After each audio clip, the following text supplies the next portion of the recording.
kita pindah kepada bab menjunjung kehormatan kaum muslim dan penjelasan tentang hak mereka dan kasih sayang kepada mereka. Insyaallah kita mulai dari Quran surat Al-Hajj ayat 30. A'udzubillahi minasyaitonirrajim. Bismillahirrahmanirrahim. Ini potongan ayat. Wa may yu'azzim hurmatillahi fahuwa khairul lahu 'inda rabbih. Dan barang siapa mengagungkan apa yang terhormat di sisi Allah, atau bahasa lainnya adalah hormat, maka itu lebih baik baginya di sisi Tuhannya. Apa itu hormat itu? Hormat itu apa? Kan ayatnya wa may yu'azzim hurumat. Hurumat itu adalah benda-benda atau segala sesuatu yang memiliki kehormatan. Karena dia memiliki kehormatan, maka haram hukumnya untuk tidak dihormati. Paham nggak? Contohnya apa? Masjid itu hormat. Orang tua, apalagi kehormatan sesama manusia itu hormat. Masjidil Haram hormat. Apalagi Masjidil Aqsa di Palestina hormat. Apalagi kuburan juga sama hormat. Gak boleh diinjak-injak, dulu pernah kita bahas ya. Guru, termasuk ibadah-ibadah yang kita lakukan juga itu hormat. Kurban, sholat, sesama muslim itu hormat. Haram antara muslim yang satu dengan muslim yang lainnya, darahnya, hartanya, kehormatannya. Ya, kehormatan, harga diri nggak boleh diinjak-injak, nggak boleh diabaikan. Itu hormat namanya, tidak boleh. Dulu pernah kita bahas, bahkan dia berzina, terang-terangan berzina, 3 kali berzina.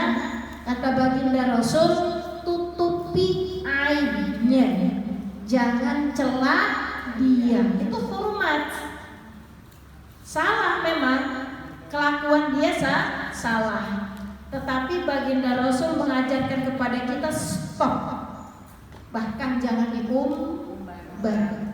Tutupi aibnya. Kan begitu ya? Dulu kita bahas tentang menutupi aib. Kenapa? Karena itu hormat.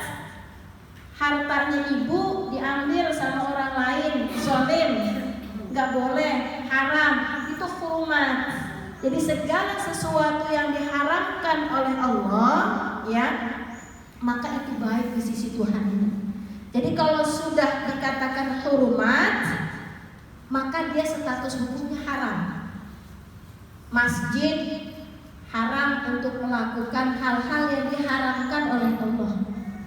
Di Masjidil Haram dilarang, ya kan begitu ya Bu ya, untuk melakukan segala sesuatu yang diharamkan oleh Allah. Termasuk bulan-bulan haram. Itu bulan-bulan haram juga hormat. Nggak boleh perang, ya kan Bu ya?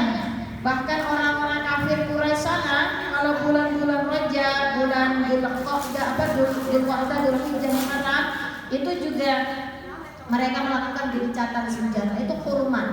Segala sesuatu yang diharamkan itu berarti ada keagungan di dalamnya. Masjid, kita meludah saja itu diatur di masjid itu. Ibu lagi pengajian nih, pengen ngeludah, Ka'bahnya kan ada sana, maka berbalik atau samping kanan atau samping kiri. Jadi jangan meludah menghadap. Itu hormat. Masjid itu hormat, ya. Bu Fadilah sama Bu Mukhtar itu haram di antara keduanya apa?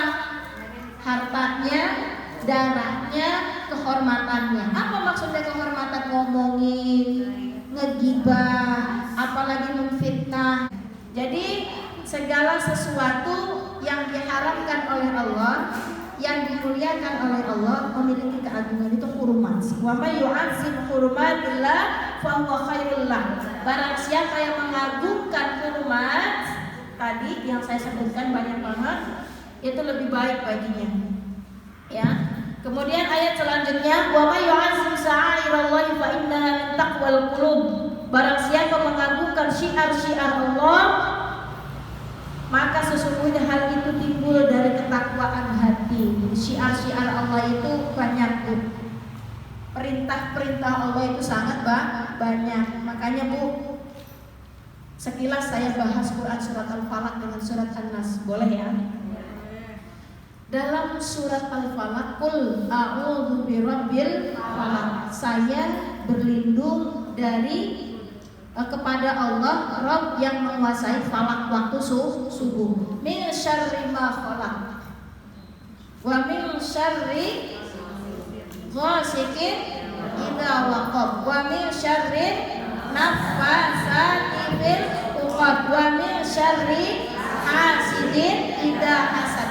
Berapa kali ibu mohon perlindungan dalam surat Al-Falaq itu dari gangguan-gangguan tadi? Qul a'udzu birabbil falaq. Cuma sekali saya berlindung kepada Allah yang menguasai falak waktu subuh. Min syarri ma khalaq, dari gangguan segala sesuatu yang Allah ciptakan.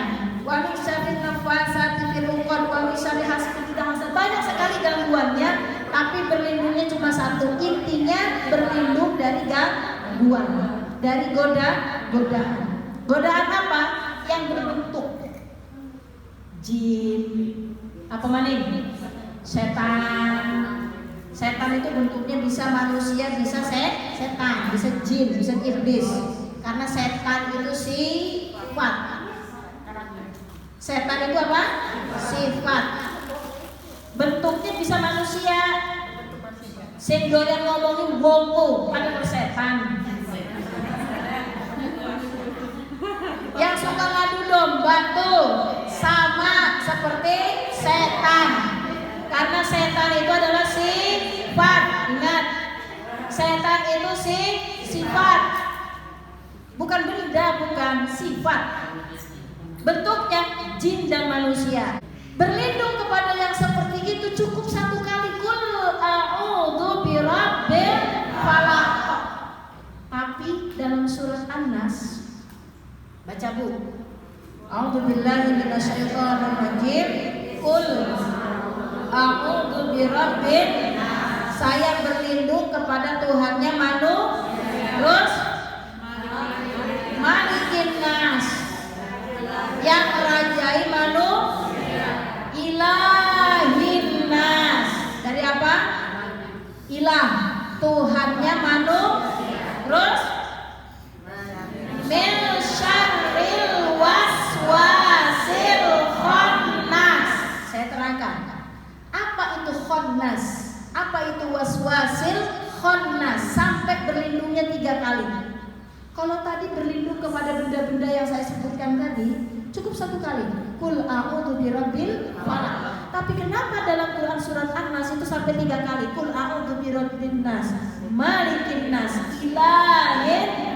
Berlindung dari apa coba? Min syarril waswasil khannas. Apa itu syarril waswasil khannas? Pola pikir. Pola pikir. Mulut keluar itu tergantung pola pikir. Tergantung hati. Yang membisikkan, setan itu membisikkannya itu pintar, Bu. Pikiran kita. Makanya suami sudah baik juga, kita tetap aja gerutu. Bener, ya. Siang-siang Allah itu kan taat sama suami, betul? Tapi suami sudah bager, sudah nurut, sudah ngasih nafkah, tetap aja kata ibu kurang. Itu khannas itu, ini contoh. Ya, tetangga sudah baik, sudah minjemin duit, sudah ngasih makanan. Ya Bu ya, salah sekali dibeberin kemana-mana. Khannas. Sudah bager, ahli sedekah, ahli ngebantu, tapi suka disakitin orang yang dibantunya. Khannas. Berlindungnya sampai 3 kali. Kenapa? Karena Allah tahu sulit banget Allah kita ini menjaga pikiran. Nggak tahu malu, nggak tahu diri. Bantu juga kemarin juga kayak kasih minyak. Nggak tahu minyak mahal. Udah ngasih disebut sebut. Kata Allah gimana? La tubtilu shadaqatikum bil manni wal adha. Jangan kau batalkan sedekahmu dengan menyebut menyakiti orang yang menerimanya. Sya'airallah, syiarnya begitu. Ngasih yang ngasih aja, nggak usah disebut-sebut. Makanya dalam surat An-Nas berlindungnya sampai 3 kali terhadap pola pikir khannas, gangguan dari manusia. Contoh, kadang kita melihat manusia itu begini, Bu. Apa yang Ibu lihat dari kertas dan tisu ini? Tuh kan, yang kelihatan titiknya doang. Padahal yang lebih gede apanya? Putih ini lebih besar daripada titik hitam. Kebaikan seseorang, kebaikan suami, kebaikan orang tua itu lebih besar daripada kesalahan yang dilakukan sama mereka. Tapi yang sering kita lihat adalah titik hitamnya. Makanya berlindungnya 3 kali. Kul a'udzu birabbin nas. Istighfar. Segitu suami ganteng, udah soleh, udah baik. Kata baginda Rasul, suami itu kalau manusia boleh sujud sama manusia yang lain, pasti saya suruh sujud itu istri kepada suaminya. Saking besarnya hak suami terhadap istrinya. Ini mah suruh legudir kopi.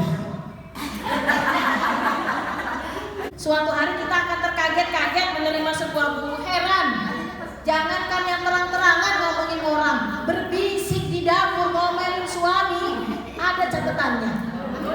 Baik di hadapan tetangga yang berumur, ada catatannya. Wa man yu'azzim sya'airallahi fa innaha min taqwal qulub. Sesungguhnya ketika kita ini, Bu, menegakkan syiar-syiarnya Allah, syariat-syariatnya Allah, ya, itu datang dari hati yang takwa kepada Allah Subhanahu wa taala. Ibu, taat sama suami itu berat, Bu, kalau bukan surga yang ingin kita harapkan. Betul? Maka perbanyak ingat surga, karena mengingat surga itu kekuatan. Kalau ingat dunia itu kelemahan. Motivasinya, Bu, melayani suami berat gak, Bu? Serius? Ya, bagus, alhamdulillah. Tapi kadang-kadang setan berbisik. Baru juga mau tidur enak, minta dibikinin pisang goreng, minta dibikinin teh manis, minta makan, minta dipijitin. Baru juga kamu beres, cuci segala macam. Baru nyalain TV, suami minta dipijitin, masya Allah. Kalau bukan motivasinya surga, ridhonya Allah, pastilah berat. Mendidik anak, capek gak, Bu? Berat gak, Bu? Masya Allah, kasih sayang ibu tuh sama anaknya. Kalau bukan motivasinya ridhonya Allah mendapatkan surga, gak akan kuat kita ngurusin anak itu. Gak akan kuat ngurusin anak itu dengan segala tingkah lakunya macam-macam. Makanya wajar, Bu, makanya wajar. Kata baginda Rasul, ya Rasul, siapa yang paling harus saya hormati? Ibumu. Setelah itu siapa ya Rasul? Ibumu. Lalu kemudian siapa ya Rasul? Ibumu. Baru setelah itu ayahnya. Karena begitu, Bu, rela dipelototin orang, rela dimarahin sama orang, tetap aja anaknya dipeluk, dicium, disayang sama dia. Kalau lo bukan motivasinya surga, gak akan kuat, Bu.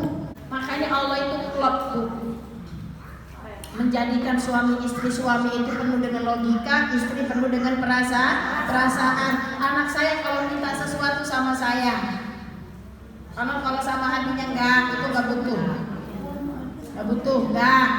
Nah saya yang nyolek hatinya saya, bukan anak saya.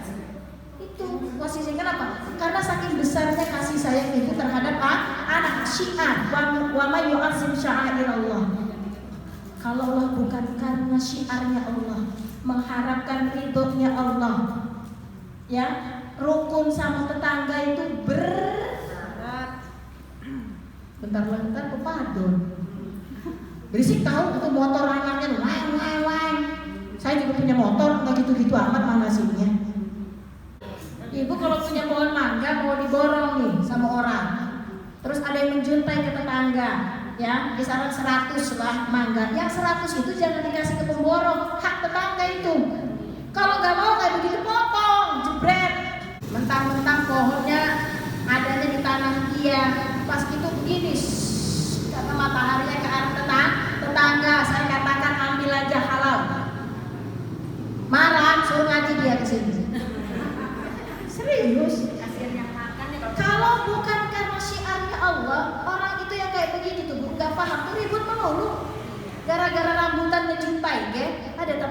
di sini? Insya Allah. Jadi barang siapa yang mengagungkan syiar-syiarnya Allah, baik terhadap tetangga, berbakti kepada suami, berbakti kepada orang tua, masya Allah, orang tua udah sepuh itu persis kayak anak-anak lagi. Orang kalau sudah tua dia akan kembali seperti anak-anak lagi. Kuncinya apa? Sabar. Cara menghadapi orang tua itu diem, jangan jawab. Jangan banyak jawab sama orang tua yang sudah sepuh itu. Marah-marah aja kerjaannya, bener gak? Ini yang kalau udah pernah ngerasain orang tua pasti begitu. Balik lagi sih ya seperti bayi, balik lagi. Marah-marah aja, salah dikit marah. Ya kan?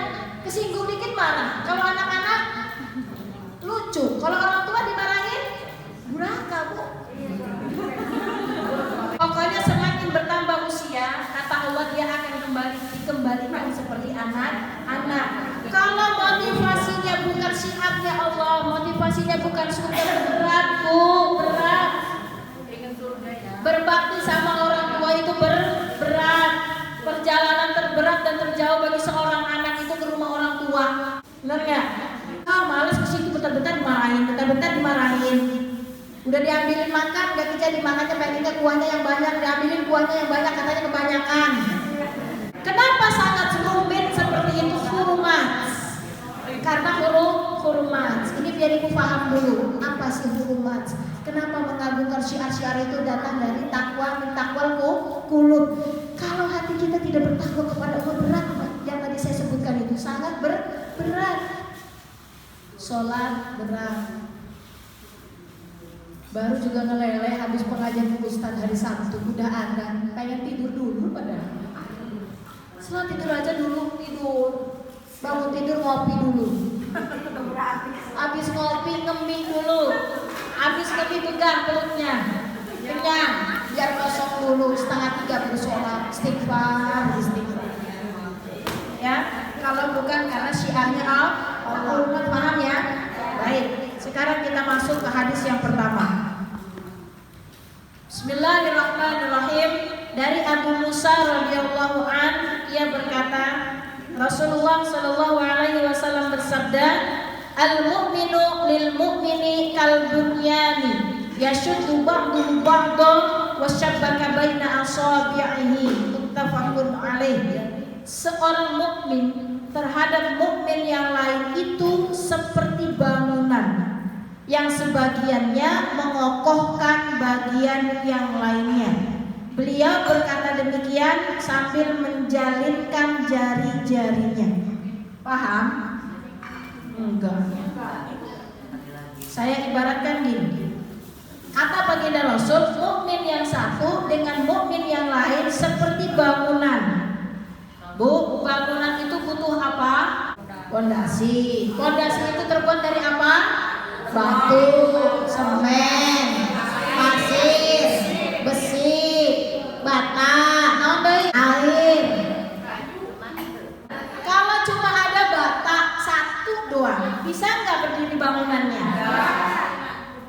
Nggak bisa. Maka saya dan ibu semua nih persis seperti bangunan yang saling mengokohkan. Kalau saya bata, ibu pasirnya. Kalau ibu pasir, ibu semennya. Kalau ibu semen, ibu batunya. Ya Bu Asril ya. Kalau Bu Asril semennya, maka Teh Arin airnya. Itu saling. Kalau batanya cuma satu, bisa berdiri nggak Bu? Nggak bisa. Maka harus ada bata-bata yang lain. Maknanya apa? Bersaudara, saling membutuhkan satu dengan yang lain. Karena kita bersaudara dan saling membutuhkan, maka kita harus jaga hurumatnya, menjaga hak-haknya. Jangan saling menoda, jangan ada dusta di antara. Makna yang pertama, hadis ini mengandung anjuran untuk saling menolong di antara sesama mukmin. Karena bangunan tidak akan pernah berdiri kalau tidak saling melengkapi. Masang bata juga kan Ibu. Betul? Kan nggak cukup satu badannya, harus banyak. Ya. Kemudian selain anjuran untuk saling tolong menolong sesama mukmin, hadis ini juga mengajarkan kepada kita, intisarinya adalah seorang mukmin tidak dapat melepaskan dirinya dari bantuan orang lain, baik masalah dunia maupun masalah agama. Nggak bisa kita melepaskan dari bantuan orang lain. Kita ini makhluk sosial. Ibu, gampangnya gini. Ibu nggak ini selek sama tetangga. Meninggal, bisa ibu ngabisin dewek? Bisa nggak? Nggak bisa. Bisa nggak ibu pakein kafan sendiri? Bisa nggak ibu kerandanya jalan sendiri ke kuburan? Kita ini makhluk sosial. Orang kaya butuh sama orang miskin butuh sama orang kaya. Percaya? Orang kaya mau bangun rumahnya digang. Dia angkut materialnya sendiri. Tanah uruk diangkut dewek, batu diangkut dewek, pasir diangkut dewek, belum berdiri bangunannya udah pingsan.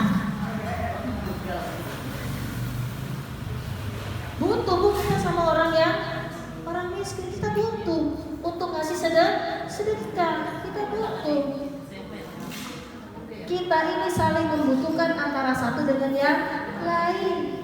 Kita nggak bisa hidup sendirian. Jadi kalau ada tetangga yang sombongnya minta ampun, katakan sama dia, kau mati nanti tak bisa masuk kubur sendiri.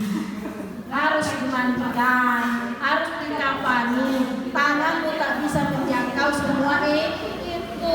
Mending kalau anaknya bisa. Kalau anaknya nggak suka ngaji, kan dari bantuan orang lain. Baik masalah duniawi maupun masalah agama. Bu, beragama juga perlu guru, betul? Gak bisa, Bu. Saya ngajar ngaji ke ibu, saya pun punya guru. Nabi Musa punya guru, siapa namanya? Nabi Khidir. Nabi Musa itu hampir saja gak lulus jadi muridnya Nabi Khidir itu. Hampir gak lulus. Kata Nabi Khidir kepada Nabi Musa, boleh jadi murid saya, syaratnya kamu jangan banyak nanya.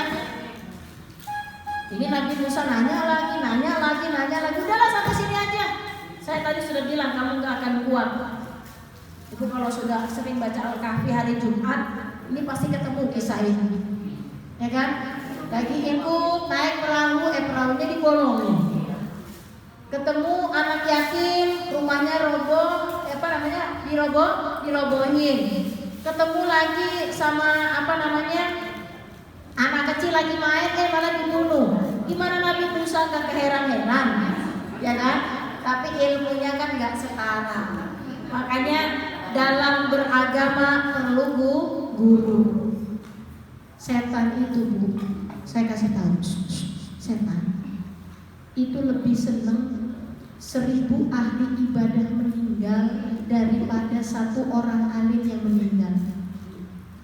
Setan lebih suka, lebih bahagia, ya, 1 orang alim meninggal dari 1000 orang yang ahli ibadah meninggal daripada 1 orang alim. Kenapa, Bu? Yang meninggal ahli ibadah loh 1000 orang. Tapi setan itu lebih senang daripada yang meninggal itu satu orang alim yang meninggal. Kenapa, Bu? Karena orang ahli ibadah itu masih bisa digoyang, masih bisa diganggu kalau dia tidak punya ilmu. Tapi 1 orang yang berilmu itu lebih ditakuti sama setan daripada 1000 ahli ibadah. Karena ada ilmunya. Makanya dulu ingat cerita saya, ada setan yang mau masuk mengganggu orang sholat tapi gak masuk karena ada orang alim tidur di pintu. Makanya penting, ngaji itu penting. Aja masuk dunia berdunia, Senin sampai Minggu dunia berdunia, Sabtu ngaji dulu, oke? Sabtu ngaji dulu, karena penting. Ibu ahli ibadah, ibu teman ibadah, tapi gak ada dasar hukumnya. Rajin sujud tapi sama tetangga, omongannya gak pernah dijaga, percuma ibadah. Sholat sampai jidat hitam, tapi nggak tahu syarat rukunnya, percuma sholatnya. Ya, zakat terus-terusan, tapi diungkit-ungkit terus, percuma zakatnya. Makanya hadis ini pun mengajarkan kepada kita bahwa kita ini selain membutuhkan orang lain dalam hal dunia, kita pun membutuhkan orang lain dalam perbaikan diri ibadah kepada Allah, yaitu guru posisinya untuk hormat. Kemudian hadis ini pelajaran yang ketiga adalah Islam itu agama sosial. Soleh secara pribadi tidak baik jika dia mengabaikan soleh secara sosial. Ibu taat beribadah, rajin ibadah, tapi tidak pernah memperhatikan orang lain, ya, bagaimana asupan makannya, bagaimana tetangganya, itu namanya soleh sosial, Bu. Ada yang kena musibah ibu jojong aja, diem aja, yang penting saya mah gak kebanjiran, yang penting saya gak bisa sholat, yang penting saya gak bisa ngaji, percuma. Karena kata baginda Rasul, Islam itu adalah agama sosial.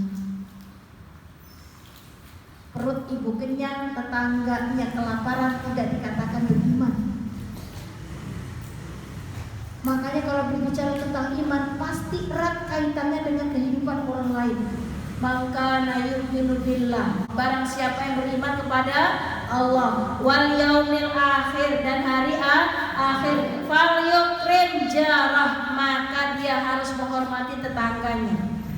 Maka yu'minu billah, barang siapa yang beriman kepada Allah, wal yaumil akhir, dan hari akhir, fal yukrim dhaifah, maka hormati tamunya. Maka yu'minu billah, barang siapa yang beriman kepada Allah, wal yaumil akhir, dan hari akhir, falyakul khairan aw liyasmut, maka jaga lisannya. Kalau mau ngomong yang baik, kalau nggak bisa ngomong yang baik, diam. 3 hadis yang saya sebutkan tadi kaitannya dengan sosial kemasyarakatan. Hormati tetangga, hormati tamu, jaga lisan, jangan banyak ngomong, karena segala sesuatu yang keluar dari mulut kita itu tidak akan lepas dari catatan raqib dan atid. Agama ini adalah agama sosial. Ahli ibadah, ibu rajin sholat, rajin ngaji, rajin sedekah, tapi nggak rajin mulutnya itu nutup. Banyak orang yang mendapatkan hidayah dengan bajunya, banyak orang mendapatkan hidayah dengan sholatnya, tapi dia tidak mendapatkan hidayah menjaga mulutnya. Percuma.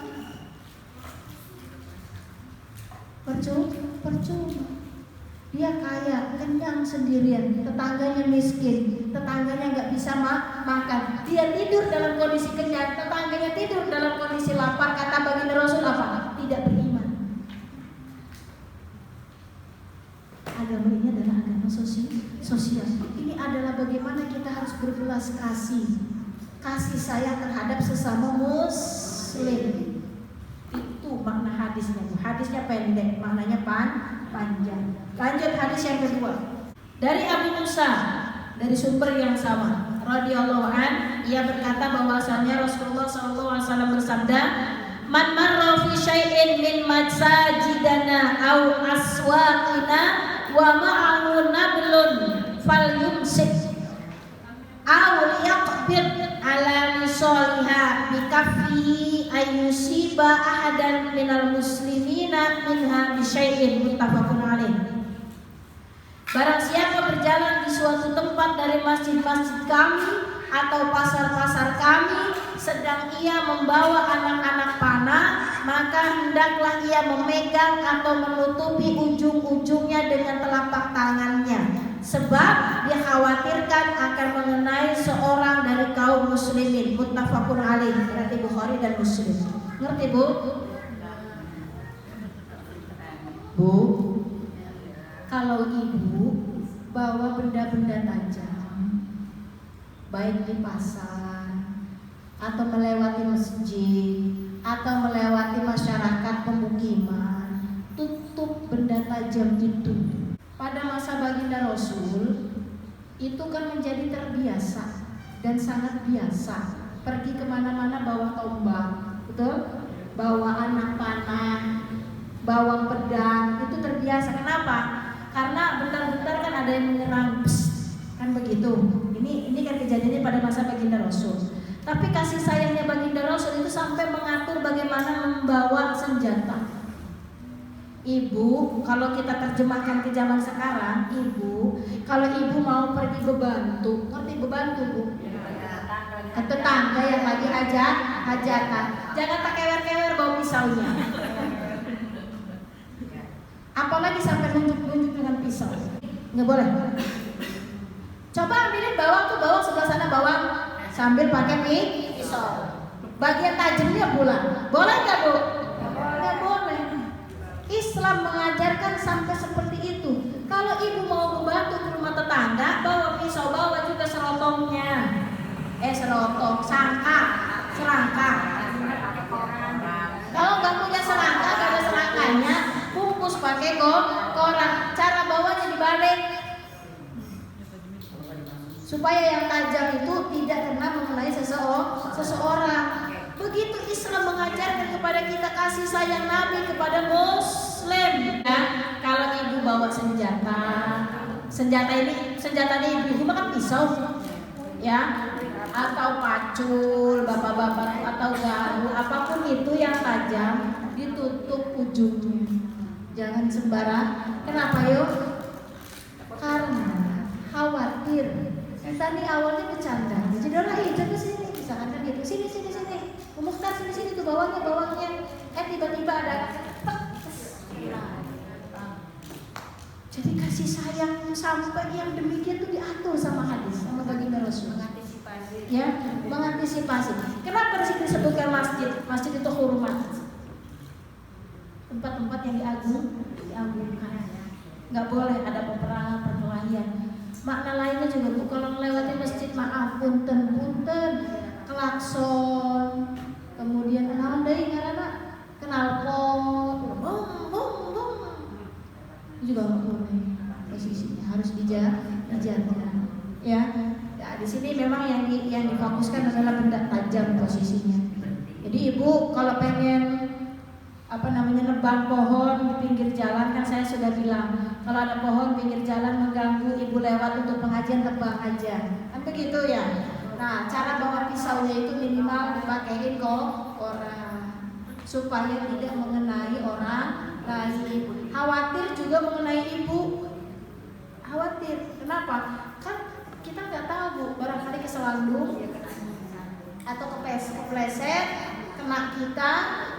Pasti ada hikmah di balik sunnah, ada hikmah di balik perintah, ada hikmah di balik larangan. Baik, itu ibu-ibu yang saya cintai karena Allah, penjelasan tentang menjunjung kehormatan masih banyak hadisnya, nggak akan selesai satu pekan. Insya Allah pekan depan kita akan mulai lagi. Silakan jika ada yang mau bertanya.